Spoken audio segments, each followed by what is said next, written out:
air yang dibacakan Al-Quran, kalimat-kalimat thayyibah, air yang dibacakan zikir, ternyata molekul-molekul, partikel-partikel yang ada di dalam air itu sehat. Sebaliknya, air yang dikata-katai, yang sebelah kiri ini, yang dikata-katai, yang dicarut-marutkan, ternyata partikelnya pecah, rusak air itu. Maka dari sini kita bisa simpulkan, penelitian ilmiah ini membuktikan air itu bisa berkah kalau yang dibaca ke dalamnya itu keberkahan. Maka ibu tuh tanya, apakah air yang di sawah itu berkah juga? Coba lihat, dari mana asal keberkahannya? Kalau ada yang ngambil air ke sana gimana? Ternyata BMKG membuktikan tuh, BMKG menelitinya. Air yang ada di sana, yang orang ada ngambil berkah ke air itu, ternyata mengandung bakteri. سبح اسم ربك الأعلى الذي خلق فسوى أعوذ بالله من الشيطان الرجيم بسم الله الرحمن الرحيم السلام عليكم ورحمة الله وبركاته Alhamdulillah, Allahumma salli ala Sayyidina Muhammad wa ala ali Sayyidina Muhammad. Subhanaka la ilma lana illa ma 'allamtana innaka antal alimul hakim. Rabbi israh li sadri wa yassir li amri wahlul 'uqdatam min lisani yafqahu qawli. Yang terhormat pengurus Masjid Jami' Sabbihisma Rabbikal A'la beserta jajarannya, yang terhormat alim ulama, cerdik pandai, tokoh adat, tokoh masyarakat, seterusnya bapak-bapak, ibu-ibu sidang jamaah salat maghrib dan isya yang dimuliakan Allah. Bagaimana kabarnya bapak ibu? Alhamdulillah sehat. Ini ibu kalau banyak bersandar, nanti kajinya terlalu masuk nanti. Ngangguknya terlalu dalam. Nih, mari sama-sama kita dengarkan malam hari ini. Tema kita memahami Al-Quran menggunakan asbabun nuzul. Memahami ayat Al-Quran menggunakan asbabun nuzul. Maka pertanyaannya, apa itu asbabun nuzul? Ibu, kira-kira apa asbabun nuzul? Apa? Bapak-bapak, apa itu asbabun nuzul? Iya, betul. Asbabun nuzul itu adalah sebab-sebab turunnya ayat Al-Quran.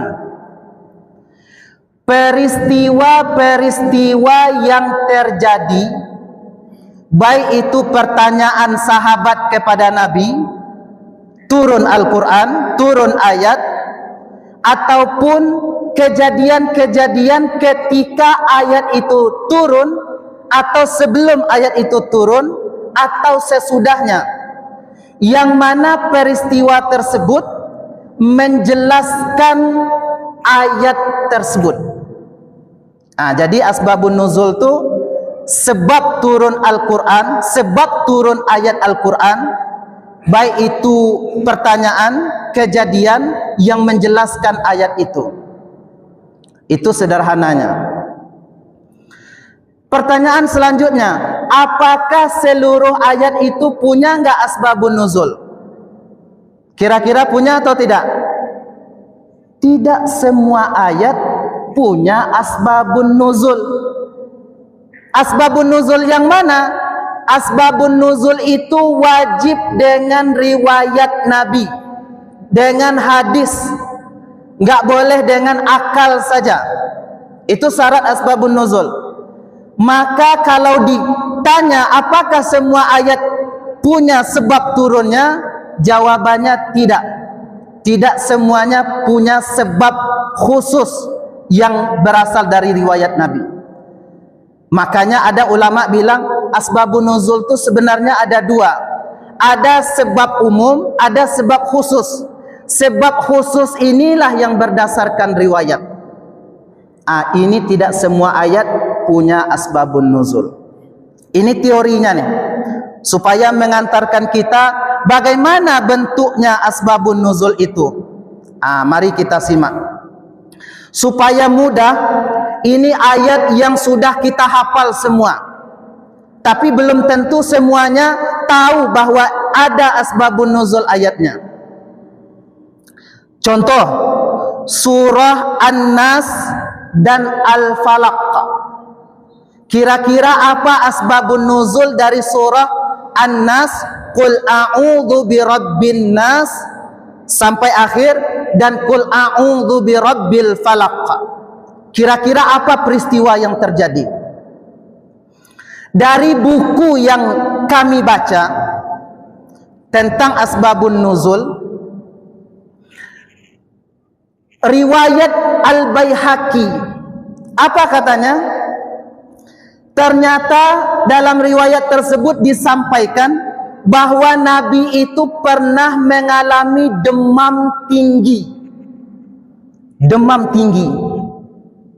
Ketika Nabi sedang demam tinggi, turun dua malaikat.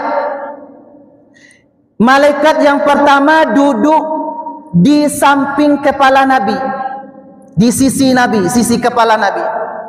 Malaikat yang satu lagi duduk di kaki Nabi. Apa kata malaikat yang duduk di sisi kaki Nabi tadi? Nabi itu kenapa? Apa yang terjadi dengan Nabi? Kenapa demamnya panas, tingginya panas, demamnya itu tinggi sekali? Kata malaikat yang duduk di sisi kepala Nabi, Nabi itu diguna-guna. Nabi itu disihir. Nabi itu bahasa sekarang tuh Nabi disantet. Siapa yang melakukannya? Namanya Labid bin Al-Asam Al-Yahudi, orang Yahudi. Bagaimana dia lakukan? Itu alat santetnya tadi, alat sihirnya, dia letakkan di dalam sumur. Di dalam sumur tu ditutup lagi dengan batu. Alat santetnya tadi tu di bawah batu. Besoknya Nabi memerintahkan siapa? Diperintahkan Ammar bin Yasir dan kawan-kawan supaya mengambil alat sihir tadi tu yang digunakan untuk menyihir Nabi. Pergi ngambil, datang ke sana tuh ke sumur yang disebut Nabi. Ternyata air sumurnya itu merah. Air sumur tadi itu. Masuk ke dalam, diambil, adalah alat-alat tadi yang digunakan untuk menyihir tadi. Dikasih ke Nabi. Ketika ini dikasih ke Nabi, turun ayat. Apa ayatnya? Inilah surah Al-Falaq dan An-Nas. Turun, maka Nabi baca, Qul a'udzu birabbil falaq. Setiap Nabi baca satu ayat dari surah Al-Falaq dan An-Nas, maka satu simpul itu putus. Jadi simpul yang ada di alat tadi itu ada 11 simpul. Setiap Nabi baca satu ayat, putus satu simpul. Maka surah ini ada 11 ayat. Untuk apa? Untuk menangkal sihir dan semua hal yang buruk tadi itu. Makanya sebelum tidur kira-kira guru kita menyuruh apa? Ulama menyuruh apa sebelum tidur? Iya. Selain baca doa, baca surah Al-Falaq, baca surah An-Nas, baca surah Al-Ikhlas, baca surah Al-Fatihah, baca ayat kursi sebelum tidur. Kenapa disuruh baca surah Al-Falaq An-Nas ini? Ketika tidur siapa yang menjaga kita? Ketika tidur adakah orang yang berniat buruk kepada kita? Boleh jadi. Maka ayat ini katakan qul a'udzu birabbil falaq. Katakan aku berlindung kepada Allah yang menguasai waktu subuh. Allah yang menguasai malam hari. Kenapa? Karena banyak orang ingin berbuat jahat itu kapan? Malam hari. Ketika kita tidur, ada orang yang mau mencuri. Maka ayat ini bilang min syarri ma khalaq, dari seluruh kejahatan makhluk yang ingin berbuat jahat. Ada orang yang hasut sama kita, ada orang yang dengki, ada orang yang iri, ada orang yang ingin mencuri, ada orang yang ingin berbuat jahat. Maka kalau dari asbabun nuzul ayat ini tadi, gunakan surah Al-Falaq An-Nas ini supaya Allah menjaga kita. Ada Malik bin Dinar, ulama.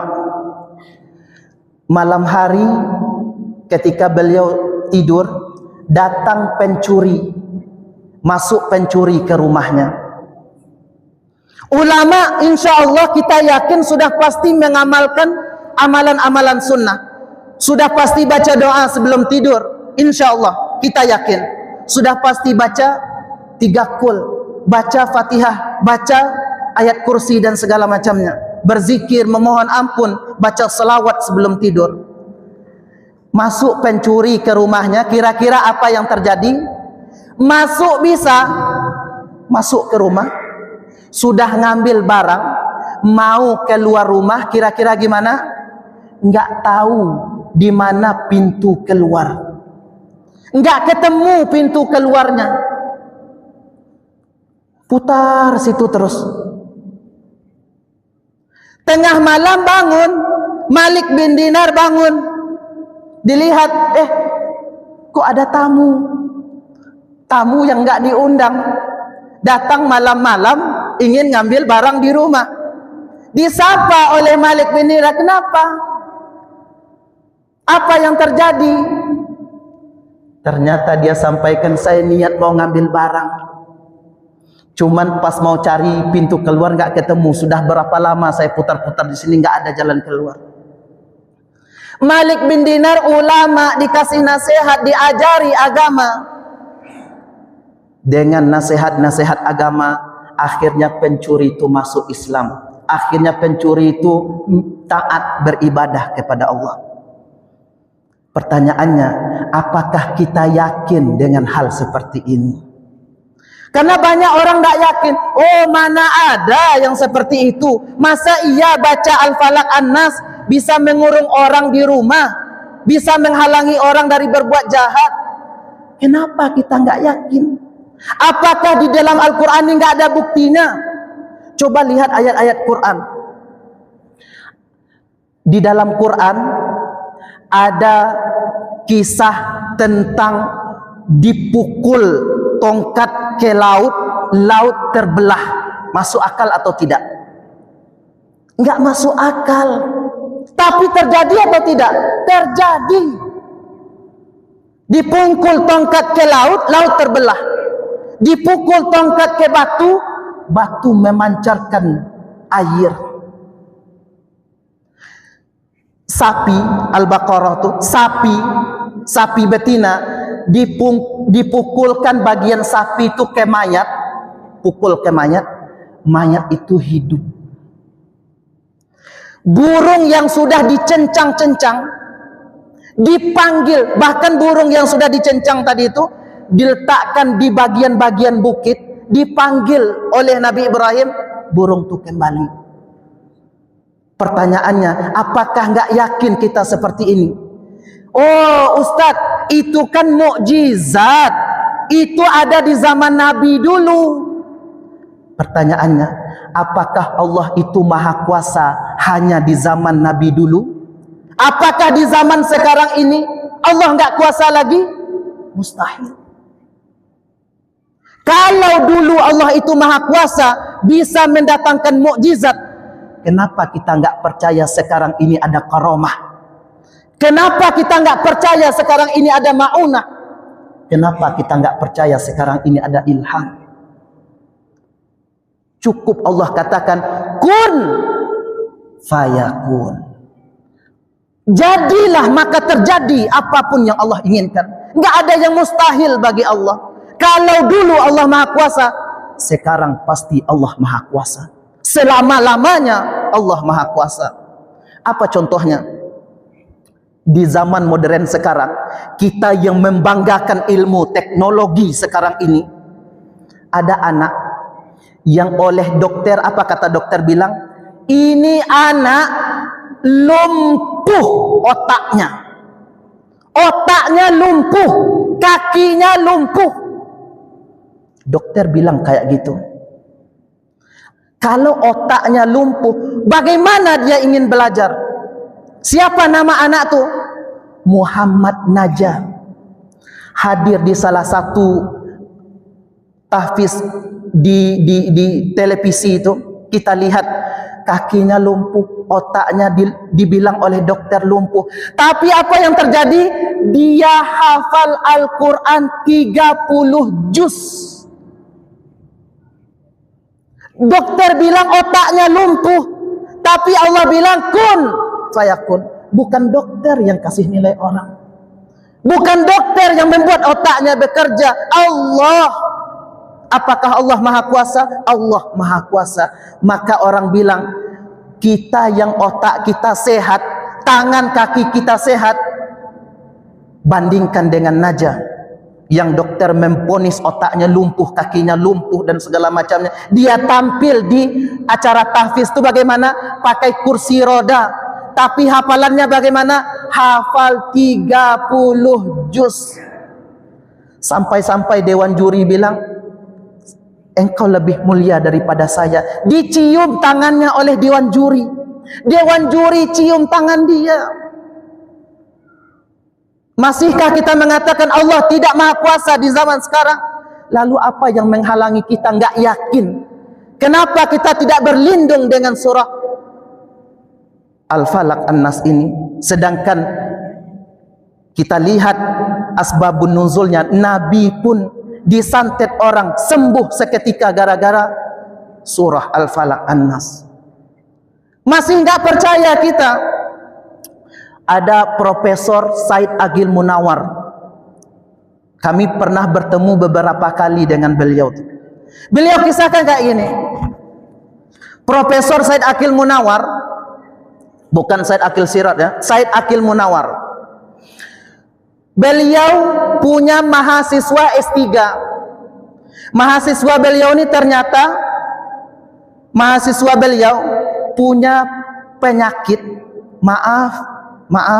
punya penyakit itu di tempat buang airnya ada batu. Laki-laki. Di tempat buang airnya itu ada batu. Sakit ketika buang air. Ditanya ke dokter, solusinya apa? Kata dokter bilang, ini harus dioperasi. Solusinya hanya itu, operasi. Ternyata beliau masih ingin cari usaha lain. Pergi mahasiswa ini menemui Profesor Said Aqil Munawar. Diceritakanlah masalah beliau. Oleh Profesor Said Aqil Munawar dikasih amalan, dikasih solawat. Solawat ini kata Profesor, amalkan sebanyak 7.000 kali. Setelah dikasih amalan, mulailah setelah solat Isya tu, setelah solat Isya mulai dia baca selawat, dikasih profesor 7.000 kali, lumayan lama bacanya. Sampai baca sudah 3 jam, sudah 4 jam, sudah jam 12 malam. Ini ngamalkan ini terus, nih ngantuk. Akhirnya tidur di atas sajadah sambil ngamal tadi, ngamal amalan yang dikasih tadi, tidur di atas sajadah. Belum selesai itu amalan tuh, belum selesai, belum sampai 7.000 kali, sudah ngantuk, tertidur. Bangun mau sholat tahajud, ketika buang air, cetak keluar batu tuh. Keluar batu, diambilnya batu itu, dimasukkan ke dalam plastik, diperlihatkan, Prof, alhamdulillah berkah amalan solawat tadi, nih batu keluar tanpa operasi. Beliau masih hidup. Kalau tidak percaya, tanya langsung sama orangnya. Beliau masih hidup. Profesor Said Akil Munawar, sebulan yang lalu nih kami ketemu di Taipei. Kalau tidak percaya, konfirmasi langsung ke beliau. Berarti apa? Kalau di zaman Nabi dulu Allah itu maha kuasa, sekarang Allah juga maha kuasa, maka apa yang menghalangi kita untuk yakin ada yang namanya karomah, untuk yakin ada yang namanya ma'unah, untuk yakin ada yang namanya ilham yang Allah berikan untuk ulama dan orang-orang yang dekat kepada Allah. Sidang jamaah salat maghrib dan isya yang dimuliakan Allah, ini asbabun nuzul surah Al-Falaq dan An-Nas. Mari kita lanjutkan supaya kita melihat asbabun nuzul dari surah-surah ini, supaya kita melihat konteks bagaimana munculnya, turunnya Al-Quran ini. Kita masuk surah Al-Ikhlas. Al-Ikhlas dalam riwayat At-Tirmizi, orang-orang musyrik, orang-orang kafir itu bertanya kepada Nabi, minta penjelasan kepada Nabi. Wahai Muhammad, bagaimana sifat Tuhan yang kamu sembah itu? Kira-kira sifat Allah yang kamu sembah itu seperti apa? Maka pertanyaan tadi turun ayat untuk menjawab pertanyaan orang-orang musyrik tadi itu.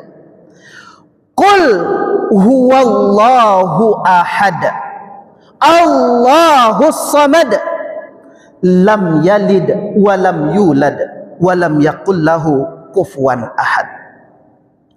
Katakan hai Muhammad, Allah yang aku sembah itu, Allah yang disembah oleh Nabi Muhammad, itulah Allah yang esa.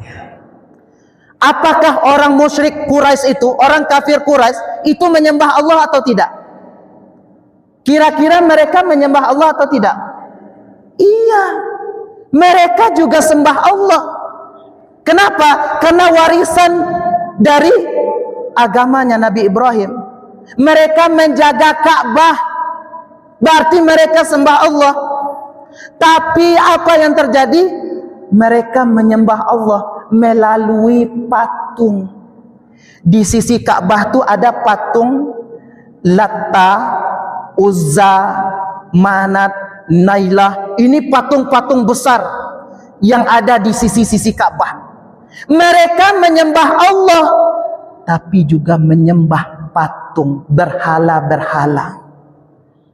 Maka Nabi Muhammad katakan, Allah itu yang saya sembah, sifatnya esa, nggak ada sekutu baginya.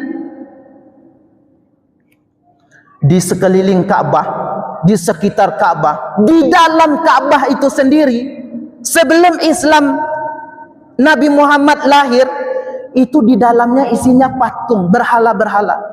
Di sisi-sisi Ka'bah itu patung. Di sekitar Ka'bah itu patung, sampai 300 lebih patung di sana.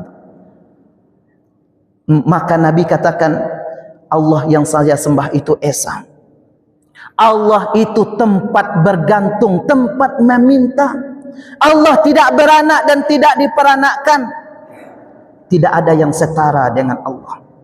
Itu sifat-sifat yang Allah di antaranya. Coba lihat sekarang, ini ada berita yang viral, salah satu di Sumatera Barat. Kemarin tuh ditanya pas kajian di Masjid Al-Muhajirin, ada ibu-ibu tanya, Ustadz, sekarang ada berita yang viral, ada yang mengambil berkah di air yang longsor, yaitu ya, tahu Bapak Ibu, yang di 50 kota. Nah, ada terjadi longsor yang di sawah tuh, banyak yang pergi ke sana ngambil air berkah. Kira-kira gimana? Ngambil keberkahan di air. Air tuh bisa berkah. Nih, kita kasih contoh air berkah. Air ini biasa. Ketika kita bacakan Quran ke air, kita bacakan basmalah, kita bacakan Fatihah, Bismillahirrahmanirrahim, maka air ini bisa membawa keberkahan. Coba kita lihat. Bismillahirrahmanirrahim.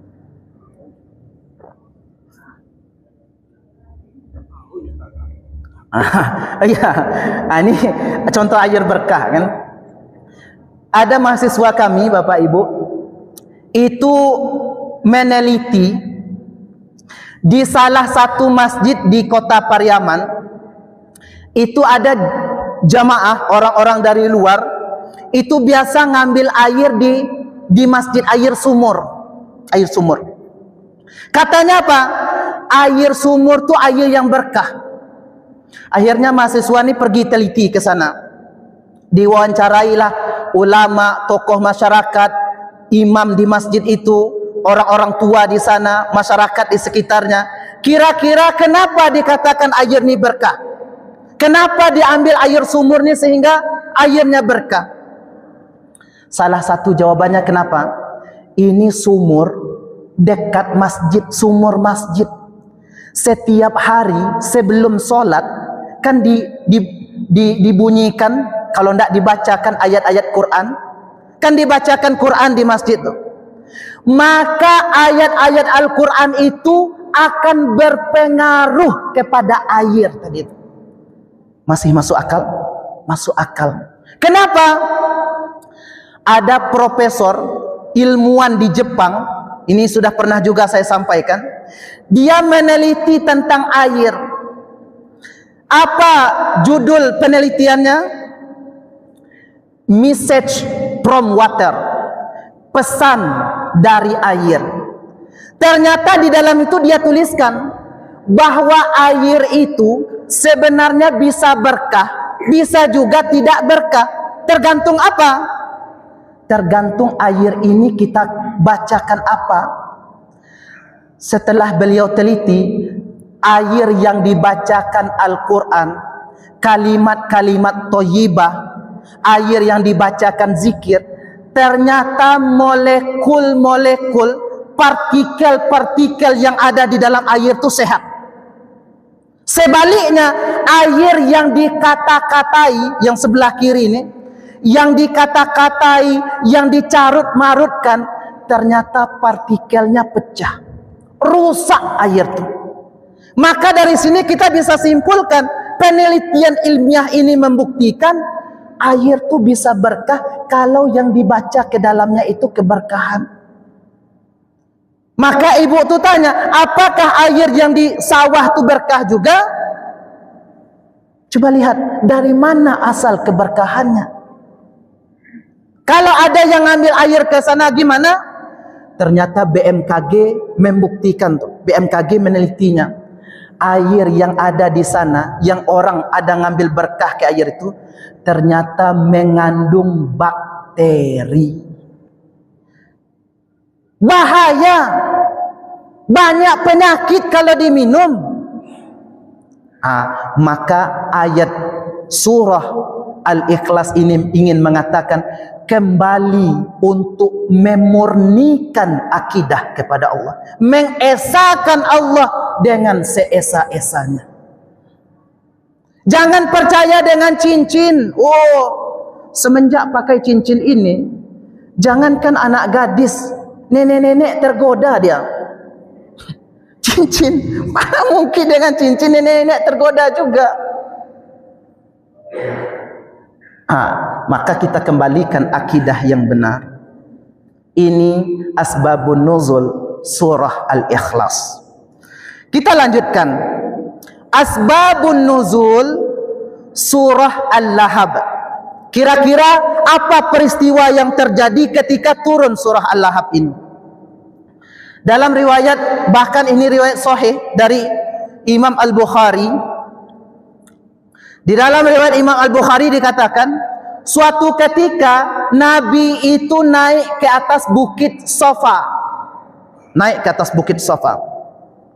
Nabi panggil, wahai seluruh kaum Quraisy, orang-orang Quraisy, pemuka-pemuka Quraisy, seluruh masyarakat, silahkan kumpul di sini.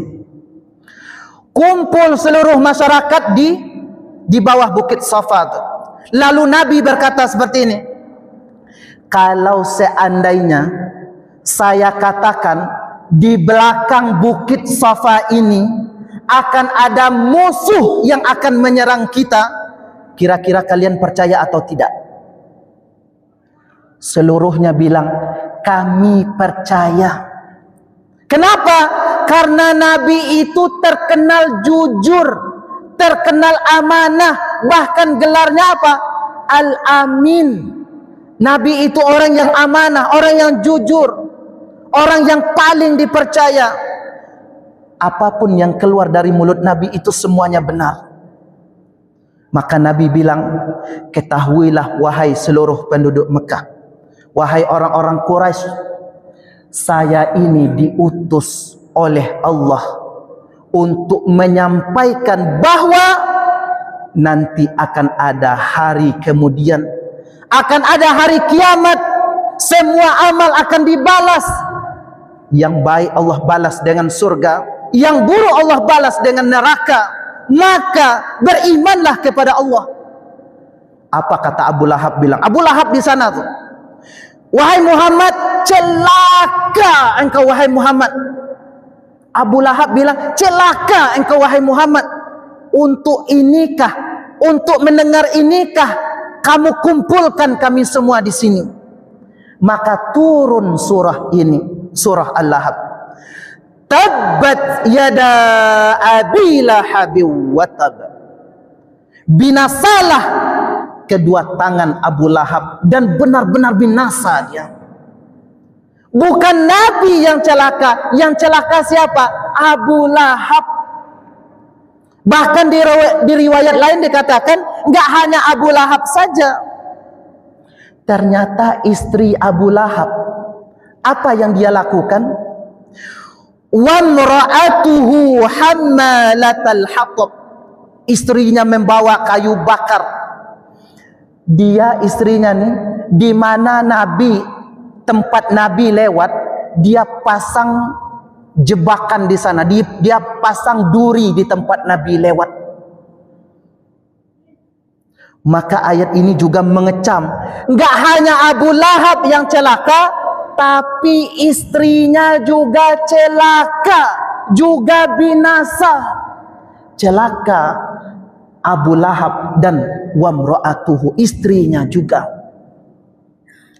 Sekarang coba kita lihat, kita analisa di zaman sekarang. Kira-kira ada enggak penerus Abu Lahab di zaman sekarang? Banyak. Apa buktinya? Al-ulama warasatul anbiya.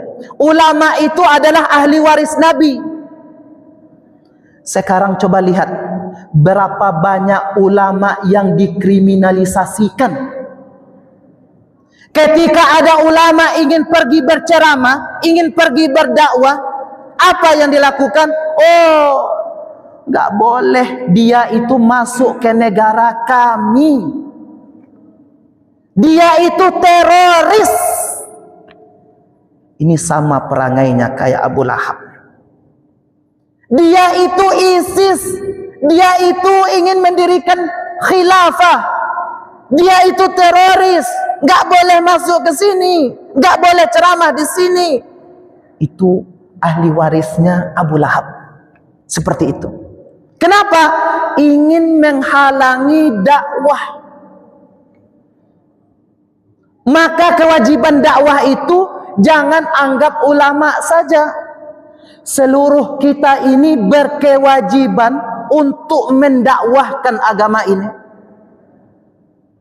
Ayah berkewajiban mendakwahkan agama kepada anaknya, kepada istrinya, kepada anggota rumahnya. Ini kewajiban kita semua. Pulang dari pengajian, sampaikan isi pengajian itu. Kira-kira apa isi pengajian tadi? Asbabun nuzul. Apa itu asbabun nuzul? Asbabun nuzul dah lupa, tapi ceritanya ada. Ceritanya yang disampaikan. Supaya kita berdakwah semuanya. Tugas berdakwah bukan hanya tugas ulama, tapi semua kita wajib. Kullukum ra'in. Setiap kalian adalah pemimpin. Wa kullukum mas'ulun an ra'iyatih. Dan setiap pemimpin pasti dimintai pertanggungjawabannya terhadap apa yang dipimpin. Sidang jemaah salat maghrib dan isya yang dimuliakan Allah. Sebelum kita lanjut, kira-kira ada yang mau ditanyakan? Ada yang mau didiskusikan? Tidak? Kita lanjutkan. Asbabun nuzul surah An-Nasr. Surah Idza Jaa Nasrullahi wal Fath. Kira-kira apa asbabun nuzulnya? Kira-kira apa asbabun nuzul surah An-Nasr? Surah An-Nasr ini itu asbabun nuzulnya terjadi ketika Fathu Makkah, pembebasan kota Makkah, yang mana Nabi membawa 10.000 pasukan pergi ke Makkah untuk membebaskan kota Makkah. Dihancurkan seluruh patung-patung berhala-berhala yang ada di Makkah. Maka ketika itu orang-orang Quraisy, orang-orang musyrik, orang-orang suku-suku segala macamnya itu berbondong-bondong untuk masuk ke dalam agama Allah. Maka ayat ini turun, idza jaa nasrullahi wal fath. Apabila telah datang pertolongan Allah dan kemenangan. Wa ra'aitan nasa yadkhuluna fi dinillahi afwaja. Maka kamu akan melihat orang-orang berbondong-bondong masuk ke dalam agama Allah ini. Ketika ayat ini turun, yang terjadi apa? Abu Bakar menangis. Menangis Abu Bakar. Sahabat yang lain bertanya, kenapa hai Abu Bakar engkau menangis? Sedangkan ini orang berbondong-bondong untuk masuk agama Allah. Seharusnya apa yang kita lakukan? Fasabbih bihamdi rabbika wastaghfir. Innahu kana tawwaba. Seharusnya kita bertasbih, bertakbir, kita memuji Allah. Allahu Akbar. Seharusnya kita bangga. Kenapa? Orang masuk agama Allah, berbondong-bondong untuk masuk agama Islam ini. Ternyata Abu Bakar menangis. Kenapa Abu Bakar menangis? Kalau kata Abu Bakar, kalau agama itu sudah sempurna, itu tanda-tanda, ciri-ciri bahwa orang yang membawa, yang mendakwahkan agama ini sebentar lagi ajalnya akan sampai. Itu bukti bahwa Nabi Muhammad akan meninggal dunia. Kenapa itu jadi bukti? Karena agama ini sudah sempurna. Orang-orang sudah berlomba-lomba, sudah berbondong-bondong masuk agama Islam.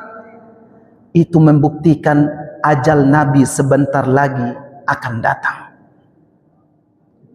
Maka kita pahami asbabun nuzul surah An-Nasr ini. Sebelum kita lanjut, Ini sudah ada pertanyaannya. Ini pertanyaannya. Pertanyaan pertama, apakah seluruh ayat memakai asbabun nuzul, Ustaz?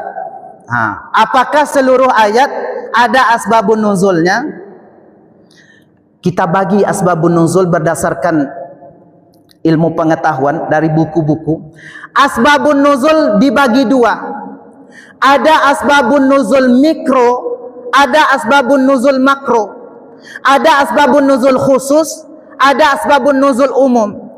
Kalau yang ditanya di sini asbabun nuzul khusus yang menggunakan riwayat, maka jawabannya tidak semua ayat punya asbabun nuzul yang berdasarkan riwayat.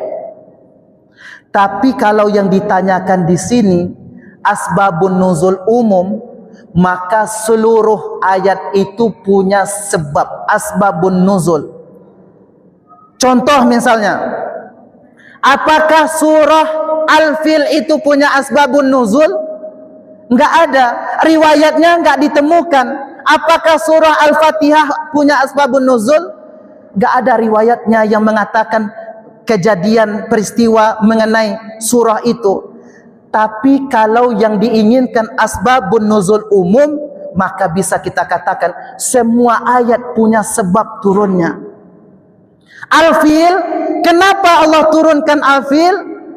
Untuk menggambarkan peristiwa dahsyat yang terjadi. Kapan? Ketika ada orang pemimpin Abraha yang ingin menghancurkan Ka'bah. Kira-kira mampu nak Abraha itu menghancurkan Ka'bah? Dia bawa bala tentara bergajah. Pas mau masuk ke kota Makkah, itu gajahnya enggak mau, enggak bisa nurut, enggak sanggup dia melangkah, menunduk gajah itu.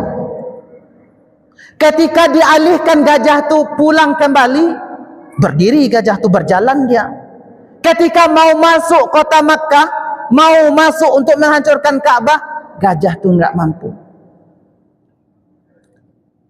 Ini asbabun nuzul umumnya mengisahkan tentang itu. Tapi asbabun nuzul khususnya harus berdasarkan riwayat. Kalau sudah ditemukan riwayatnya, berarti ada asbabun nuzulnya. Ini mengenai pertanyaan pertama. Apakah seluruh ayat memakai asbabun nuzul? Jawabannya tidak semua ayat punya asbabun nuzul. Pertanyaan kedua, berapa lama Al-Quran diturunkan kepada Nabi Muhammad, dan di mana tempat yang paling banyak ayat Al-Quran diturunkan? Ini pembahasannya bukan asbabun nuzul, tapi pembahasannya apa? Nuzulul Quran. Ini Pak Haji di masjid kita memperingati nuzulul Quran. Ya, kira-kira kapan kita peringati nuzulul Quran? Apa? Bulan puasa 17. Nah, nuzulul Quran, Al-Quran itu turun 2 kali. Ulama bilang turun 2 kali. Yang pertama dari Lauh Al-Mahfuz ke Baitul Izzah, ke langit dunia ini, itu turun sekaligus. 30 juz ini turun sekaligus dari Lauh Al-Mahfuz ke Baitul Izzah. Maka ayatnya apa? Inna anzalnahu fi lailatul qadr. Ini ayat tentang Al-Quran turun sekaligus. Bagaimana dengan pertanyaan ini? Berapa lama Al-Quran turun kepada Nabi? Kalau turunnya kepada Nabi, tadi turun sekaligus. Yang kedua, dari Baitul Izzah turun kepada Nabi, itulah yang ada sebabnya, yang ada peristiwa terjadi. Berapa lama ini? Periode Makkah itu 13 tahun. Periode Madinah itu 10 tahun. Maka kita bisa katakan berapa lama Al-Quran itu turun? Lebih kurang 23 tahun. Kalau soal anak-anak TPQ kadang berapa lama Al-Quran itu turun, maka jawabannya 22 tahun 2 bulan 22 hari. Ini yang biasa dihafal oleh anak-anak kita. Kita genapkan periode Makkah 13 tahun, periode Madinah 10 tahun. Lalu masuk pertanyaan kedua, dan di mana tempat yang paling banyak ayat Al-Quran diturunkan? Maka bisa kita jawab, ayat yang paling banyak periode Makkah. Kenapa? Karena selama 13 tahun. Kalau dikalkulasikan, karena ayat di Madinah ini, Madaniyah ini panjang-panjang, pasti lebih banyak ayat Madaniyah. Kenapa? Karena ayatnya panjang-panjang. Lamanya di mana? Lama di Makkah. Tapi ayat Madaniyah itu ayatnya panjang-panjang. Coba lihat surah Al-Baqarah 282. Itu 1 halaman penuh. 1 ayat 1 halaman. Maka kedua-duanya Makkiyah Madaniyah, bagaimana kita membedakannya? Ulama bilang dulu orang mengatakan ayat Makkiyah itu ayat yang turun di Mekah. Ada yang mengatakan ayat Madaniyah itu ayat yang turun di Madinah. Maka ulama mengambil benang merahnya, Makkiyah itu bukan hanya ayat yang turun di Mekah, tapi Makkiyah itu ayat yang turun sebelum Nabi berhijrah ke Madinah. Ayat Madaniyah itu ayat yang turun setelah Nabi berhijrah ke Madinah. Itu dinamakan ayat Madaniyah. Wallahu a'lam bissawab. Karena waktu solat sudah masuk, maka sampai di sini pembahasan kita. Inilah asbabun nuzul, yaitu peristiwa-peristiwa yang terjadi ketika ayat Al-Quran itu turun. Salah satu cara untuk memahami Al-Quran, maka bacalah asbabun nuzul. InsyaAllah di lain kesempatan semoga bisa kita uraikan lebih panjang. Kita tutup dengan membaca hamdalah, alhamdulillahi rabbil alamin. Sempurnakan dengan doa kafaratul majlis. Subhanakallahumma wa bihamdika asyhadu an la ilaha illa anta astaghfiruka wa atubu ilaik. Mohon maaf atas segala kekurangan. Assalamualaikum warahmatullahi wabarakatuh.